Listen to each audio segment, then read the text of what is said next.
do y'all think the weave helped? I swear to God, I'm not being funny. Like, do y'all think like the padding and the braids and all that shit helped like take some of that brunt off that hit? And you know what I mean? She was laid up in the hospital and everything. Just 2 days after Leday's 24th birthday. I remembered what happened because I was up the whole time after I got shot in the head, and I called my mom.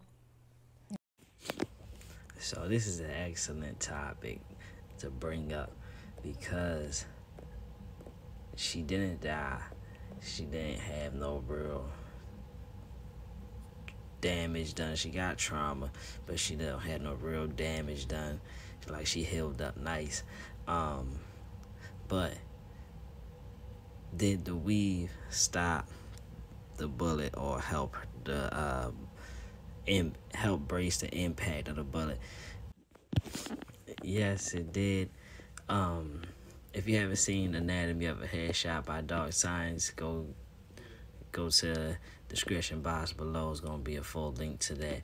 But yes, it's known that bullets actually can get tangled up in things, and just so happens that her hair was strong enough to withstand that. And I know y'all wondering, like, how can hair withstand it? Okay, well, I'm gonna explain it to you.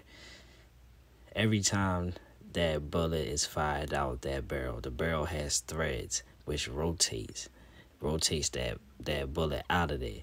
So as the bullet's flying through the air, it's rotating.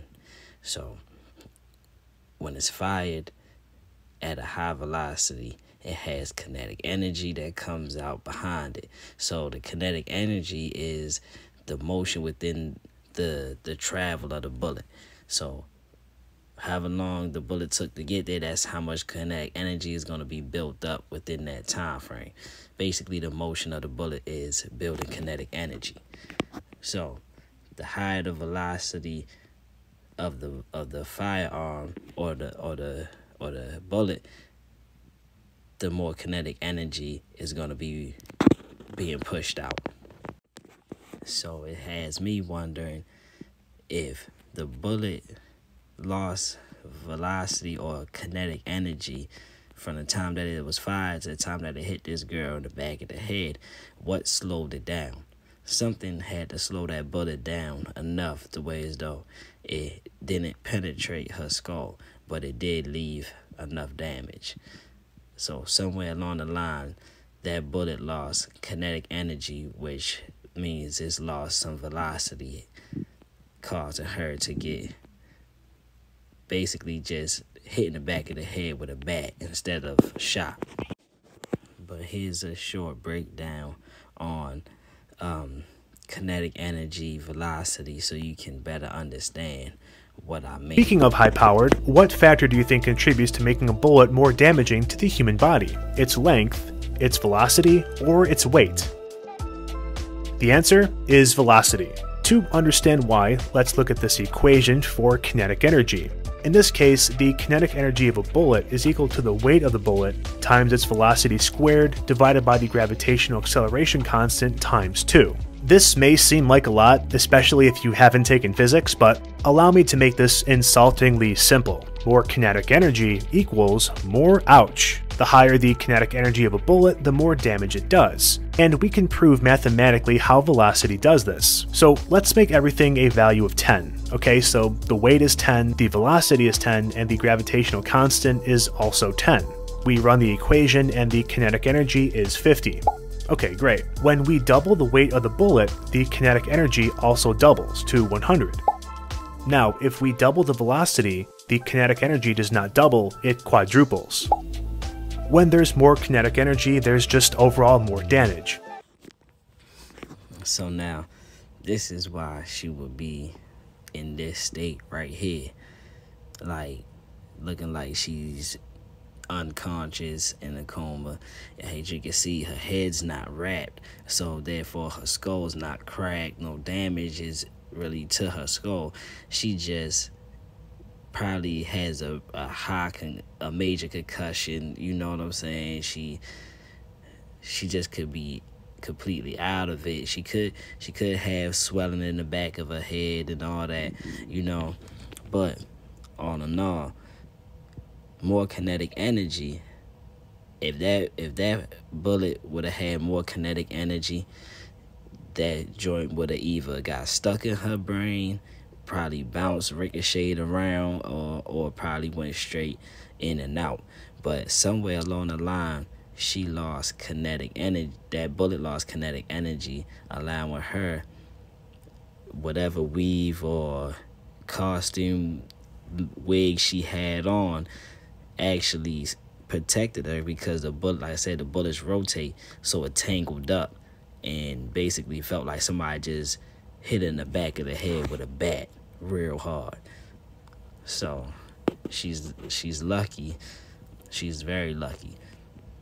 Finally, the distance the bullet travels from the barrel to the head can also determine how damaged the brain is. If the shot is far enough away, the bullet may actually bounce off the head. It'll still cause a wound, similar to getting hit in the head with a baseball bat or a hammer, but again, it won't actually penetrate the skull, but will still do severe damage.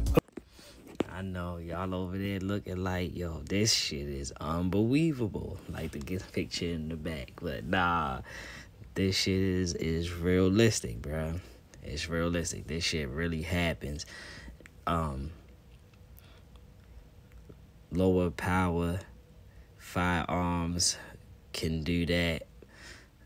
Like you said, depending on what happens on that fire. From the time that fire came out to the time that bullet hit where it needed to hit, if something is in the path and can slow down that kinetic energy, then possibly, yeah, you won't die, you won't lose your life. The bullet could bounce off your head, you know what I'm saying? But you'll definitely be in pain. But I just want you to see this next clip. This next clip is about a girl who actually got shot in the back of the head. The bullet went through the back windshield, hitting her in the back of the head. Therefore, the windshield, it slowed it down, made it lose kinetic energy. But it's crazy because she had a weave in her head, and the bullet got tangled up in the weave. So,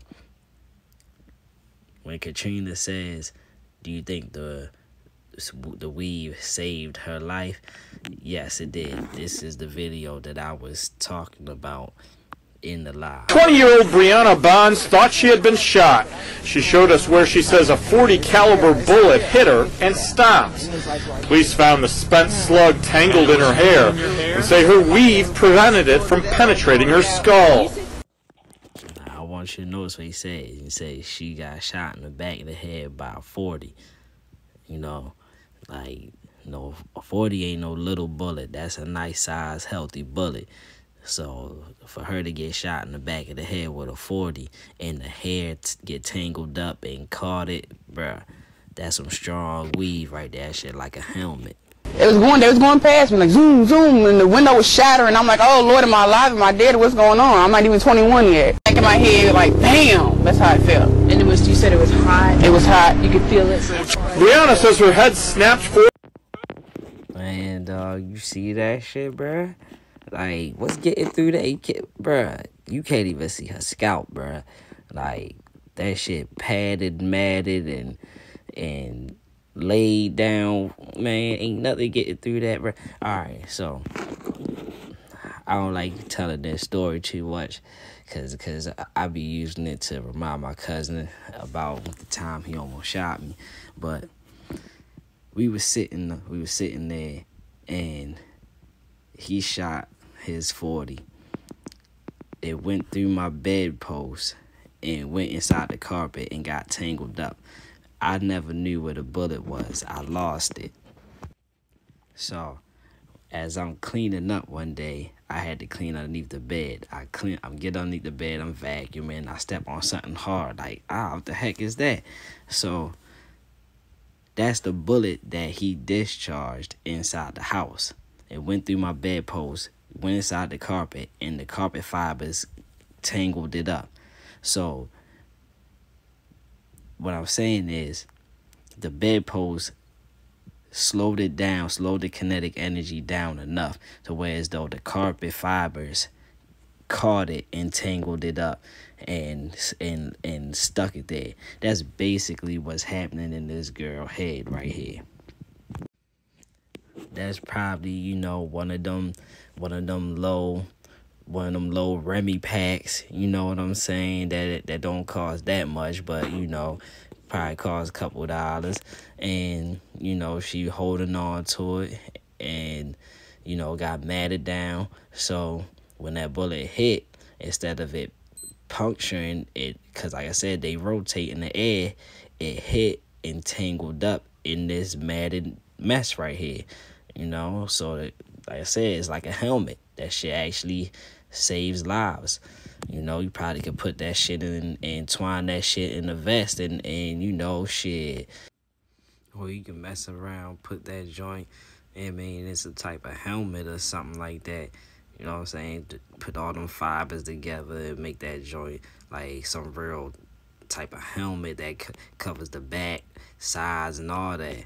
When the bullet hit her, and there was a little blood at the back of her head, but she never lost consciousness. And one of them hit the back of my head, and I luckily didn't go through because my back of my wig cap stopped it, and it was hanging in my hair. And it was about this small, scrunched up. I've been wearing it for years. And I've invested a lot of money into this weave, and it saved my life. It saved my life. I felt the sting in the back of my head. I felt myself falling. And the person I was with picked me up, and we got in the car. But it was like a scary movie, really. Ironically, it was Halloween night. All in all, like I said, it's not unbelievable. It's not unbelievable. This is a real thing that happens.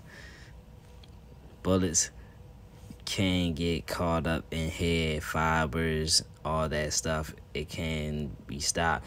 You can get shot in the head and not die, you know. So it just goes to show, you know,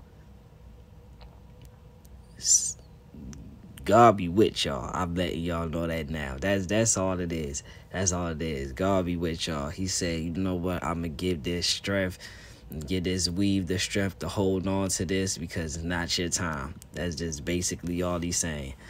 I mean, if y'all like this video, like, share, subscribe, comment. I'm ACOG Chop. This is Always Carry Your Gun podcast. While you was chasing down signs, I was steady counting mine. Trade nigga, don't play nigga. Got a little brother that's way bigger. Small nigga named Ray nigga. Got big guns, he a straight hitter. Hella nigga that's down the ride. Do 7, I'm